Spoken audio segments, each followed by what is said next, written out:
ارشاد فرمایا کہ اے ایمان والو اللہ کی حضور سارے توبہ کرو۔ توبہ کرنے کا حکم اس آیت میں سب کو دیا گیا ہے۔ توبوا الی اللہ جمیعا، اے ایمان والو سب کے سب اللہ کے حضور توبہ کرو۔ علامہ اسماعیل حقی نے یہاں بڑی خوبصورت بات لکھی۔ وہ فرماتے ہیں کہ اللہ تعالیٰ نے سب کو توبہ کا حکم دے کے گناہ گاروں کا پردہ رکھ لیا۔ اگر صرف گناہ گاروں کو کہا جاتا کہ تم توبہ کرو اور ان پر واجب کر دی جاتی اور نیکوکاروں پر توبہ کرنے کا حکم نامہ نہ رکھا گیا ہوتا تو پھر گناہ گار توبہ کرتے تو وہ نمایاں ہوتے۔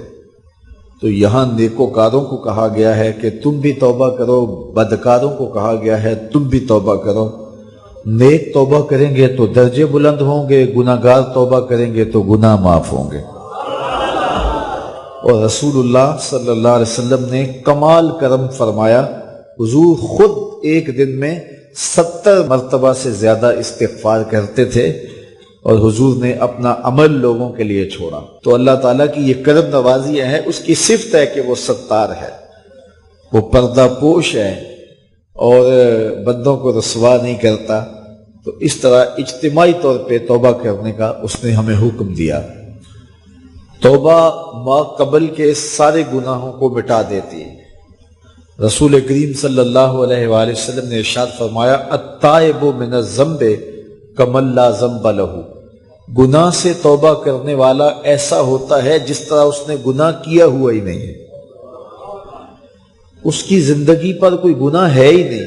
توبہ کرنے والا اس طرح گناہوں سے پاک ہو جاتا ہے جس طرح ابھی ماں کے پیٹ سے اس نے جنم لیا ہو۔ بلکہ فرمایا ہم ان کے گناہوں کو بدل کے نیکیوں میں تبدیل کر دیتے۔ تو جب گناہ بدل کے نیکیوں میں تبدیل ہوئے تو جتنا بڑا گناہ گار تھا اتنا بڑا نیکوکار ہو گیا، کیونکہ سارے کے سارے گناہ تبدیل ہو کے نیکیوں میں آ گئے۔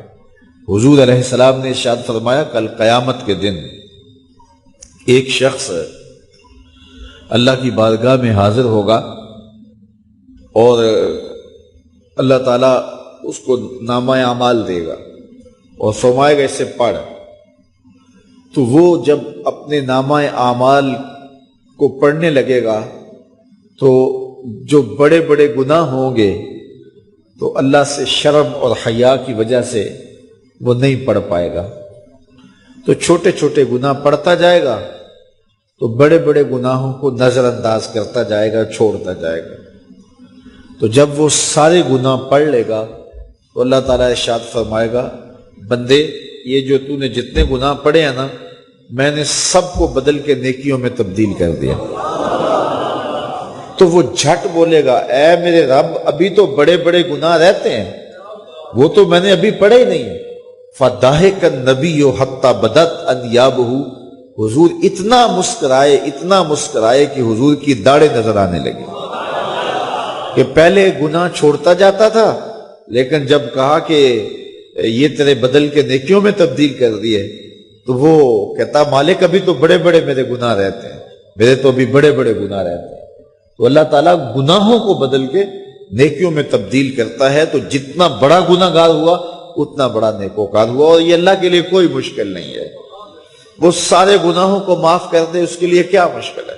اگر سمندروں کی جھاگ سے بھی زیادہ گناہ ہے رب کہتا ہے میری چوکھٹ پہ آؤ تو صحیح، دامن پھیلاؤ تو صحیح، میری دہلیز پہ آؤ تو صحیح، میں تمہارے سارے گناہ معاف کر دوں، بلکہ بدل کے نیکیوں میں تبدیل کر دوں۔ حضرت عمر کا زمانہ ہے، آپ جانتے ہاتھ میں کوڑا رکھتے تھے، تو آپ جا رہے تھے، ایک شرابی تھا ہاتھ میں، اس نے بوتل شراب کی پکڑی تھی، گلی کا موڑ کاٹا اس نے تو آگے حضرت عمر نظر آئے۔ حضرت عمر تو موقع پہ سزا دیتے تھے، ہاتھ میں درہ پکڑا ہے تو اس نے دل ہی دل میں کہا مالک عمر کے قہر سے بچا لے، پکی توبہ کرتا ہوں آج کے بعد شراب نہیں پیوں گا، اور جلدی سے وہ شراب کی بوتل بغل میں دبا لی۔ حضرت عمر بھی سر پہ پہنچ گئے اور جھڑک کے کہا کہ یہ تیرے پاس کیا ہے؟ تو ڈرتے ہوئے کہا حضرت سرکہ ہے. تو عمر تھے، کہا نکال. تو جب نکالا تو واقعی سرکہ ہو گیا تھا. جو رب شراب کو سرکے میں بدلنے پہ قادر ہے، وہ رب گناہوں کو نیکیوں میں بدلنے پہ بھی قادر ہے.